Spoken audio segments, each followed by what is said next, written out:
You could touch him, but you can't help him. Today's story is a Wish.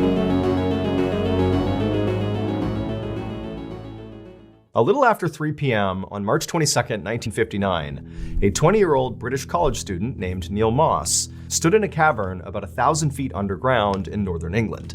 And as he stood there, he was staring with excitement into this dark hole right in front of him. The cavern that Neil was standing inside of was known as Peak Cavern, and it was one of the biggest and most twisting cave systems in the entire country. In fact, it was so big that at one point, an entire village of 30 rope makers lived inside of this cave. And then also, after those rope makers, the cave system became a hideout for criminals and thieves because there were so many secret passageways and basically places to hide inside of the system. So basically, Peak Cavern was a pretty famous place. Yo, guys, I've seen way too many cave videos of people getting stuck, trapped, and die. You think I'm going here? Hell no.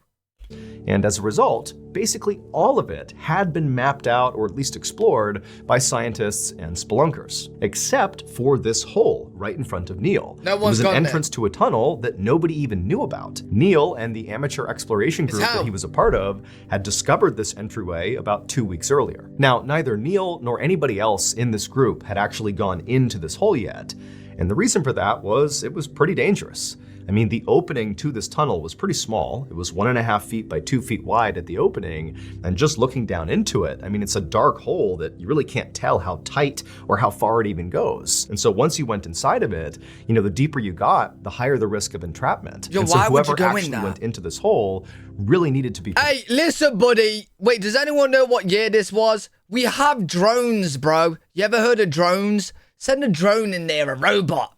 Why do you need to send a person in there? Prepared. But Neil and the rest of his amateur exploration group really felt like it would be worth it to try to go down this tunnel. Not just because nobody had done it before, but specifically, they thought there was a chance that beyond this tunnel, basically deep under— Yo, it definitely is a man that went into this hole.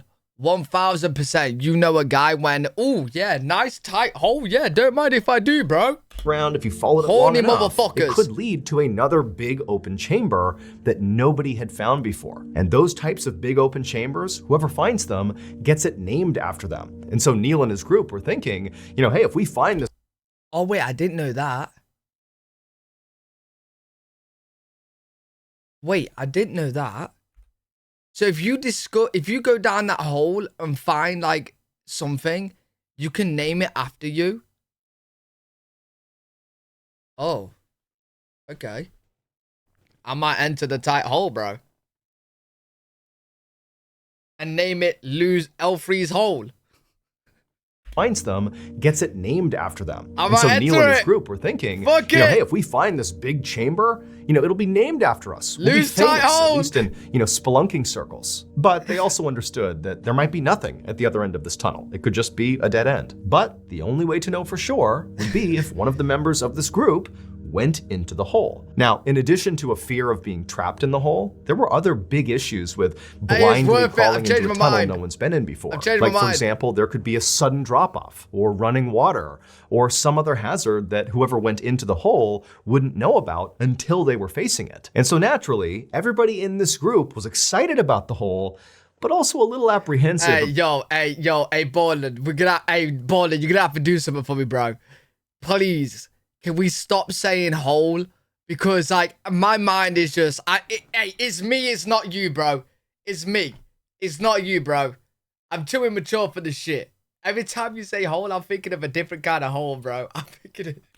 about being the guinea pig to actually go into the hole. And Okay, so after great. the group That's had kind just- of stood around the hole for a minute, kind of talking through who was going to do it, Neil had finally courageously volunteered to be the guinea pig. Okay. He would go down. And in many ways, Neil was kind of like the perfect candidate for this job. He was smart, he was strong, and most importantly, he was thin, which meant he could navigate a really tight space. The only drawback to Neil was he was pretty tall. He was over 6 feet. And generally speaking, the best Hey, I've seen some big things enter tight holes. Okay, never mind. That's just fun. cavers in the world Sorry, guys. are very short. Sorry, and thin, guys. Because it allows them to get into the smallest, tightest spaces underground. And so Neil, who was standing over the hole, began to mentally prepare himself for what he was about to do. He pulled out his flashlight and he shined it straight down into this hole, which again is a pretty narrow hole, and it basically went straight down. And as he was shining it, he saw about 12 feet down, the hole kind of turned and you couldn't see what was beyond it. And so Neil knew the only part of this trip he would know about is that first 12 feet. Once he made that turn, I mean, everything beyond that was totally unknown. Literally no one in the world knew what was beyond it. But Neil was about to find out. The cave explorers anchored this 75-foot-long wire ladder that was all rolled up to this rock that was inside the cavern, right near the opening to this hole. And once that was in place... Chat, why did we watch this video, bro? Honestly, we're watching a very serious cave exploring video, bro. And my mind's in the gutter, man. All I'm hearing is long, thick things, this feet long, tight holes. Bro, my mind's in the gutter. My mind is genuinely in the gutter, They bro. spooled out the ladder and kind of dumped it down into the hole. And so it fell 12 feet down and landed right where this tunnel turned and sort of went into oblivion, where nobody knows what happened after that. And so Neil, his job was going to be to go into this hole feet first, go down 12 feet, and then with his feet, as he kind of blindly crawled backwards, feet first, into the tunnel, he'd be kicking with his feet this ladder, extending it farther and farther into this tunnel. The idea was this ladder was his way back out again. So he's basically on top of the ladder, making his way, and at any point he can just grab the ladder and climb back out again. And so once the ladder was in place and all the cave explorers were kind of waiting for Neil walked up to the edge of the hole. He took a deep breath, and then he swung one leg into the hole, placed it on one of the rungs of the ladder, put his other leg on the ladder as well, and kind of tested it to make sure the rock that was anchoring the ladder could hold its weight. Once he was sure it could, he said goodbye to the explorers and then began his descent, feet first, down into the hole. As Neil slowly and carefully climbed down this ladder during this first 12-foot section, he felt the walls of this hole closing in on him. When he was close to the Yo, anyone else, but I don't even see a cave anymore in my mind. You know normally how Mr. Ballin like paints a picture in your head? I don't even see a cave no more. I see a fucking woman. That's what I'm seeing. What, legs wide open, holes there, climbing in, bro. Honestly, listen, I need to grow the fuck up. Chat, I know, bro. I need to grow the fuck up, bro. But that's all I'm seeing. That is all I'm seeing, bro. Bottom of this first section, the walls were literally flush with the shoulders and back. I mean, this was a really tight space. Hold up. 1, 2, 3, 1, 2, 3, 1, 2, 3. It's a cave. And so finally, he got to the very bottom of this 12-foot section, and he was about to step onto what he thought was another rung, because he can't actually see where he's going. He's just using his feet to feel. And he stepped down, and he felt something hard. It was the ground, so he had reached the bottom of the 12-foot section. He kind of tested the ground with his foot, seeing if it would support his weight, and after feeling confident, he stepped off the ladder and just stood at the bottom of the hole. At this point, Neil used his feet to kick the ladder that was still coiled up at the bottom of the hole into the next turn, into the next section of the tunnel that he'd be going down. And as soon as he kicked it, he heard it kind of spool out as it tumbled down this next section. However, it was not a straight drop like this first section was. This next section... To be fair, he's going down this hole and he's got the other boys, his mates, at the top. So, like, he should be good, right? He should. They could just, like, chuck down a rope or whatever if he gets stuck and whatnot. Like, going into was more of a gradual decline, just based on the sound this ladder was making as it tumbled down. And so after the ladder had stopped making noise and he knew it had stopped, Neil gave one final look up at his friends above, gave them a little wave, even though he could barely move his hands because it's so tight around him. And then he got down on his stomach and feet first began shimmying himself down into this next section. Now, during the first 12 feet and during the initial turn into this... Damn, it's taking 5 guys right now for one tight hold. Man, I feel sorry for this cave. No one's ever entered into this hole before. New section, Neil had been able to turn his head and basically look down and see where his feet were going. But after only a few feet of going into this new section, the walls had become so tight on his body that he couldn't even move his head. He really was blind and had no idea where he was going. Now, for a lot of people, this would have been a claustrophobic nightmare. Neil is in this unbelievably tight space. He has no idea what's going to happen next. He doesn't know if it's going to get so tight he'll get wedged in there. It's cold, it's damp. I mean, it's pitch black in there. He does have a headlamp, but his head is like kind of pressed to the ground ground and he can't really move it. So, he's not really able to look around him. And periodically, as he was shimmying his way down deeper into this tunnel, he would dislodge rocks from the wall and he would hear them strike the wall as they tumbled down into oblivion. He had no idea if these rocks were tumbling into a dead end or if they were... Well, Kat, you're not wrong. He is chipping away at the edge. He's now making this tight hole a little bit looser. You're not wrong. Tumbling off a ledge somewhere, a ledge that he wouldn't be aware of until he got to it. But for Neil, this environment was something he thrived in. It was why he was so drawn to cave exploration. Okay. As much as cave exploring was a physical this. exercise and a physical test, it was much more a mental test. I mean, can you handle being in these tight spaces and persevering and continuing on when you're all by yourself and it's like dangers all around you? And also, Neil just loved being alone and in the dark. So cave exploration was like perfect for him. When Neil had made it about 10 feet down this new section, his feet touched the rolled up section of the ladder. And so with his toes, he kind of gave it a kick and the ladder tumbled for a second and he could hear it. And then it just kind of vanished altogether. Like, Isaac, this is definitely going on YouTube. And everybody watching on YouTube, I just want to say, I feel ill today. My mind's in the gutter. I do apologize, right? But I'm locked in. I'm serious right now. It's a cave, okay? The first 5 minutes caught me off guard. I'm delirious right now. You know what I'm saying? Like the ladder had gone I'm locked over in a now. cliff. I'm good. And so Neil realized, very likely, just beyond his feet, even though he cannot see it, It's a tunnel. is a ledge, and very likely either a drop-off or a new cavern. The thing they hope is on the other end of this tunnel. And so this was exciting for Neil. He felt a rush of adrenaline. There's a new turn in the tunnel, and for all he knows, this is the cavern they're looking for. Or it's just another section of tunnel he would have to explore. Yeah, in my defense, can I just say, I feel like Mr. Baller knows exactly what he's doing. Like, he was purposely throwing in words right there to make us think that way. It's not just me, bro. I'm telling you right now, it's not just me. He knows what he's fucking doing, bro. But either way, he's making progress. Not my And so fault. Neil very carefully scooched backwards until he felt the edge, at which point he let his legs go over the edge, he found his footing on the ladder, and it was at this point, when he kind of turned around a little bit, that he could see this was not some big open cavern he had found. It was just a turn in the tunnel system. It was now going back to basically a vertical hole, big enough to fit inside of, but Neil has no idea how deep it goes or what it leads to. But Neil was totally undeterred. He lowered his whole body into the section, got on the ladder, and began descending. Yo, how can anyone enjoy doing this? Chat, would you ever do something like this? Would you ever do something like this? Riley, thank you so much for the prime, Riley. Hell no. And very quickly, as he began this descent, the walls of this section, this new vertical section, were so tight, it was about 18 inches in diameter, that he actually couldn't just go straight down. His body didn't fit just trying to maneuver down. So the only way he could get himself to go down further was to like shimmy himself side to side like a corkscrew, basically forcing his body deeper and deeper into this hole. And so Neil continued doing this for an additional 18 feet down. Wait, Auntie. Aunt Shelley. Why, chat, that's not actually my auntie. Her name's just Aunt Shelley. Shelley, why can you barely watch? Is it triggering like a phobia? Do people have like phobias of this? Of like the cave stuff?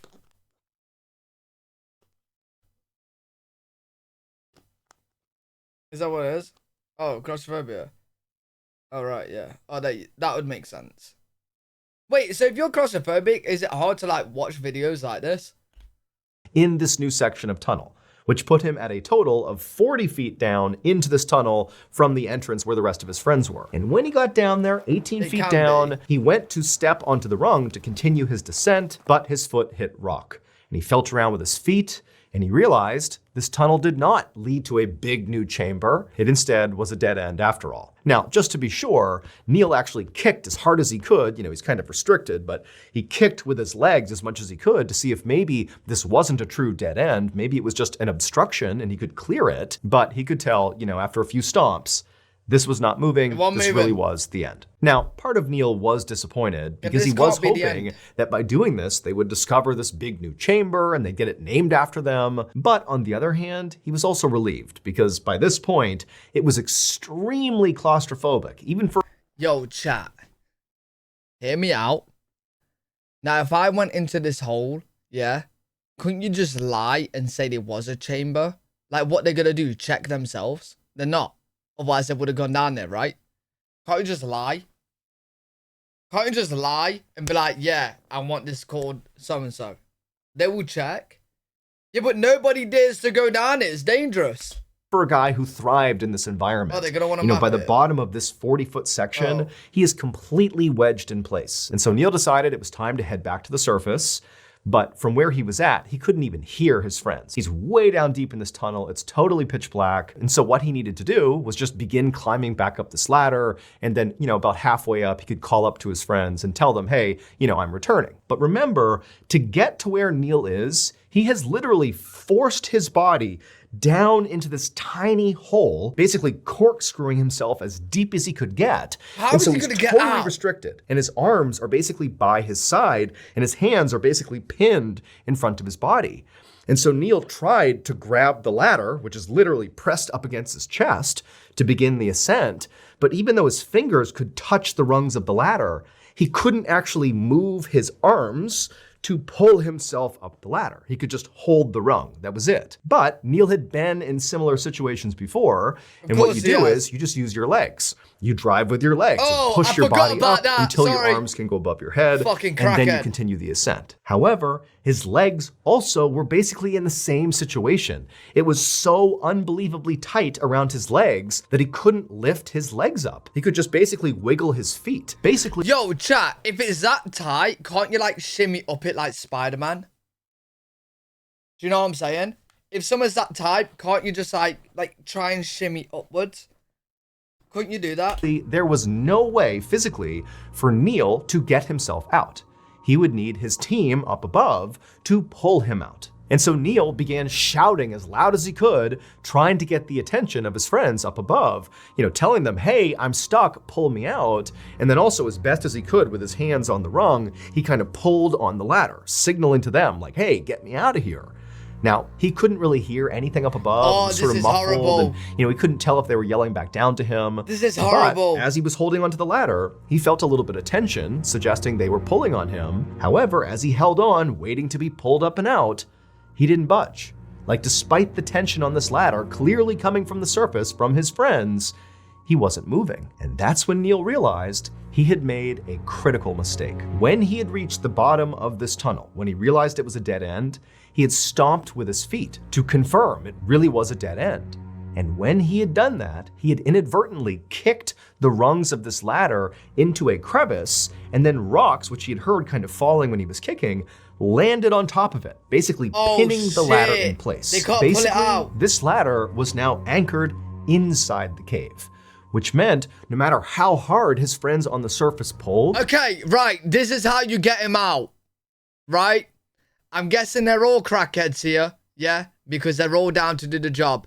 You do it human centipede style. Okay, chat, hear me out. It sounds scary, but it's the only way they're getting out, or they're all getting stuck. You're either all dying together or you're getting out, yeah?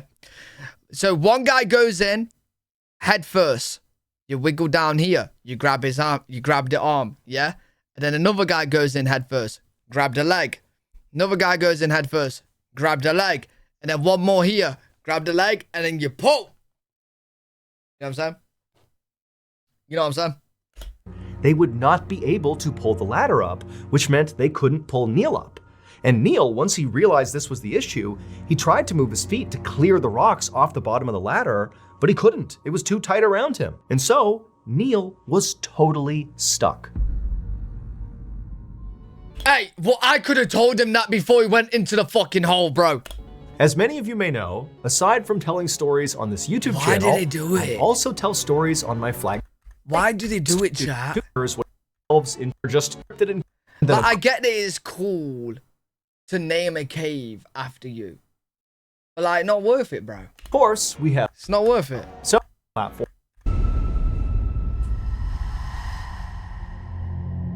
Neil The members coming of out. Neil's exploration group pretty much immediately realized this was a crisis. Because not only was Neil stuck in this cave, but in these tight little tunnels underground, there's limited oxygen. So it's not just a matter of, oh, we'll figure it out and get Neil out somehow. It's like, no, you have a limited amount of time before Neil runs out of oxygen down there. Even if you come up with a solution, it might be too late. And so immediately, members of the exploration group left Peak Cavern to go get help. And before long, over 200 people had flooded the cavern, including a mountain rescue unit. Hey, but that isn't a good fucking idea, is it? Because 200 people is going to be taking Neil's fucking oxygen. That is a bit too many people. Like, maybe 10, 15, 20, 200. What is 200 people going to fucking do? Now, you're just taking his oxygen. And a coal mining extraction team and a whole bunch of civilians who were all there to try to figure out how to get Neil out. Now, at first, Neil was very optimistic about his recovery. He could hear clearly all the commotion 40 feet above him. They're killing him. He couldn't fully discern what was going on there. They're killing him. But he could clearly tell a major rescue operation was afoot. And so as ropes were cast down and ladders were cast down to... Oh my god. Okay, Purple, don't throw tear gas in there. No, Purple. Do you know what they need to do? Like, yo, chat, I ain't kidding. Chat, I ain't kidding. This might be like a good worst case scenario. You throw the craziest drug down there. Now, I don't mean cocaine. I mean like something crazy that turns you fucking psych. Like, the craziest drug you can find. Hear me out, chat, hear me out. You throw a bag of drugs down there. He takes it, yeah? I'm telling you, any money, he's getting out that hole. I'm telling you, I will bet any money that motherfucker... He'll be out that motherfucking hole, bro. I don't know how. He'll have all broken bones, all broken... But he'll be out of that hole. He'll be out of that hole. Fuck knows how. But he will... I'm telling you, he will start eating brick. He will find a way, bro. He will. Try to get him out. And you can't do this shit sober. You can't. And as the air he was breathing began to thin out and it was getting harder to breathe, Neil's reaction was to kind of be positive. He actually began cracking jokes and calling up like, hey, how much longer do I have to wait down here? But as the minutes turned into hours and none of the efforts by any of the rescuers were working, Neil began to panic. His heart was racing, not only from his nerves, but also because he was running out of oxygen. He had begun to grit his teeth really hard to kind of control his fear, but he was really starting to lose it. At one point, the rescuers threw down an oxygen mask for him to breathe because it was clear the air was becoming a real issue. But even though the mask literally tumbled down and hit him right on the head, so it's right here, he couldn't get his arms up to put the mask on. And so there it is, salvation, but he couldn't use it. And so before long, Neil... That's torment, bro. That's torment. That's torment. That's like showing somebody fucking McDonald's when they're on a diet. It's just bad, dude. It's just bad. Sort of began drifting in and out of consciousness. One moment he'd be calling up to his rescuers, asking for an update. I really want McDonald's. The next, they'd call down to him and get no response. Clearly, this situation was becoming dire. Now, to this point, the way the rescue had gone was the rescuers were basically throwing equipment into the hole, be it ladders or ropes or oxygen masks. Hey, honestly, you know what, right?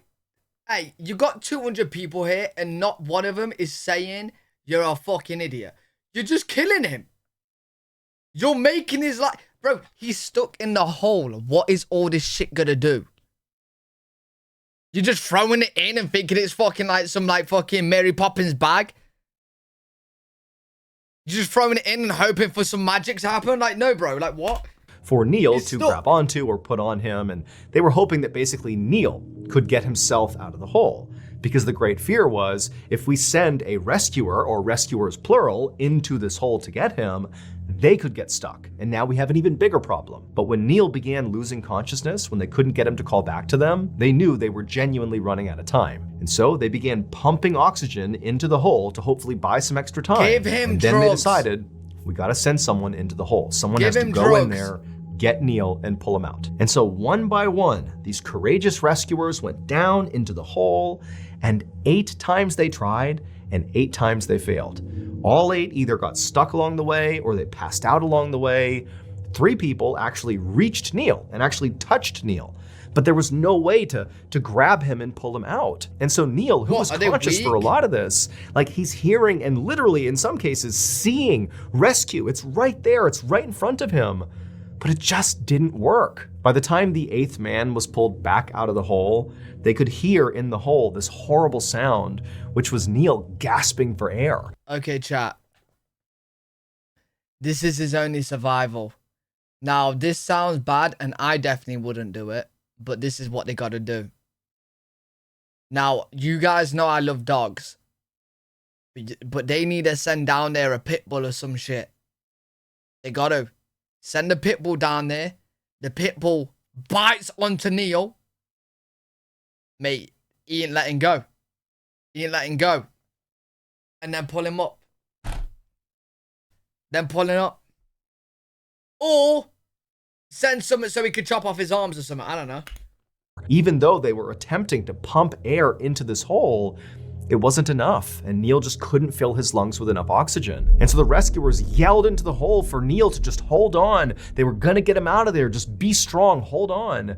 But by this point, Neil, he wasn't even saying anything back. He just continued making these awful gasping sounds. By about 7 p.m., when Neil had been stuck in this hole for 4 hours, the rescuers decided to send one more guy into this hole, this really small civilian. And he went down there with a rope to attach around Neil and hopefully pull him out.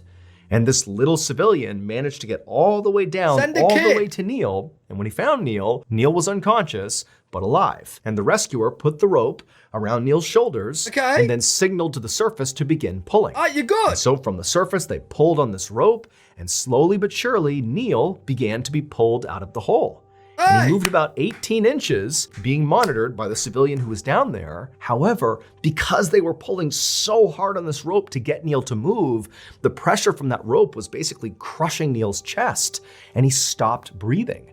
And the civilian who was down there with Neil noticed it and yelled up to the group to stop. And they had to take the rope off because, yeah, they might be able to pull him out this way, but they would kill him. He would suffocate. And so once the civilian rescuer came out of the hole, he told the group, like, look, Neil's body is simply too big to be yanked out of the hole safely. He needs to be conscious and able to contort and twist his body, basically undoing what Neil did to get down there in order to get out again. Like, we need his participation, and he's unconscious, so we can't do that. And so at this point, the rescuers were totally desperate. You know, they know Neil is still alive. They can hear some of his ragged breathing coming out of the hole, but they knew they had to do something drastic right now or Neil was gonna die. And so they came up with this plan for this even smaller rescuer, this woman, to go down into the hole, get to Neil, and break his collarbone to try to shrink his body to be able to pull him out. You know what? If I was Neil, just fucking kill me, like from the very get-go. You've thrown masks at my head. You've thrown ladders at my head. You've thrown fucking oxygen tanks at my head. You threw everything at my fucking head. You fucking literally let me pass out. You then tied a rope around my chest and stopped me from breathing. And now you're breaking my fucking collarbone? Just kill me, bro. Just send a bomb down there and just kaboom. Kaboom. Because at this point, it's torture, bro. It's torture. And so this woman, she goes down there and she reaches Neil, but she failed to break his collarbone. And so she too had to come out of the hole, leaving Neil behind. And so all she's done is just gone down. Yo, this poor Neil. This poor Neil. So some girl's just gone down there, started beating the shit out of him, didn't even get the job done and just left. Great. And so once the woman came out of the hole, it became clear to the rescuers that Neil was not getting out of this hole, even though he was just 40 feet away and at this moment still very much alive. They could hear his ragged breathing, but there was just nothing anybody could do. And so one of the rescuers called Neil's father and told him, you need to come out to Peak Cavern. Not long after that, Neil's father... I just can't understand in my head. 200 people was there and you couldn't get him out, but you can get to him. I feel like in this situation, if you can get someone to him, you can get him out. But maybe I'm stupid. Maybe I'm stupid. I don't know. Maybe I'm stupid, bro. Eric Moss arrived at Peak Cavern. Now, he knew going into this that his son was stuck. That's why he got the phone call to come out here. But he did not understand just how dire the situation really was. Like, chat, put it this way, right? If I was there, because obviously there was 200 absolute fucking idiots there. If I was there, yeah, I wouldn't do the drug idea straight away. That would be worst case scenario, okay? But if I was there and I know he's stuck and he's not coming out, yeah, I will send in somebody that's 2'5", right? Down on a rope with the oxygen thing, okay? And another piece of rope, right? So this person that gets to him puts on the oxygen on his face, right? Because he's stuck, you know what I mean? They put it on his face, yeah? And then put the rope, try and get him to grab the rope and pull it somewhere, and then we pull him out. Not fucking, hey, Neil, you alright, mate? You alright, Neil? Hey, catch! Like, what? Hey, bro. But as soon as he got to Peak Cavern and saw all these vehicles outside and the hundreds of rescuers coming in and out of the cave with these sad, dark expressions on their faces, Eric knew this was really bad. And so Eric made his way... Like, yeah, you're telling me the girl that went down there to break his collarbone, she really went down there, seen an oxygen thing next to her head, and instead of going, here, have some oxygen, mate, she started going... Is it broke? Oh, shit. Sorry, mate. I don't know how to break a collarbone, but, you know, your head's fucked now. Sorry, mate. Like, bro, what fucking idiots, man. What idiots? Way into Peak Cavern, and for hours he just hoped and prayed that whatever was happening would be enough to get his son out. And for hours, Eric just stood there in Peak Cavern, hoping to see his son emerge from the hole, hoping to come up and say everything is okay, but he didn't. And things only got worse. It eventually began to rain, and unfortunately, Peak Cavern, and specifically the hole that Neil was stuck inside of, flood when it rains. And so as rainwater is pouring into this cavern, and Neil is still alive but stuck in this hole, they had to make the heart-wrenching decision in front of Neil's father to abandon the operation and get out of the cave, knowing Neil was going to die. Rescuers were finally able to get back into Peak Cavern at about 3 a.m. on March 24th, which is approximately 36 hours after Neil got trapped. By this point, the rains had subsided, the flood had cleared, and so they went in there hoping for a miracle.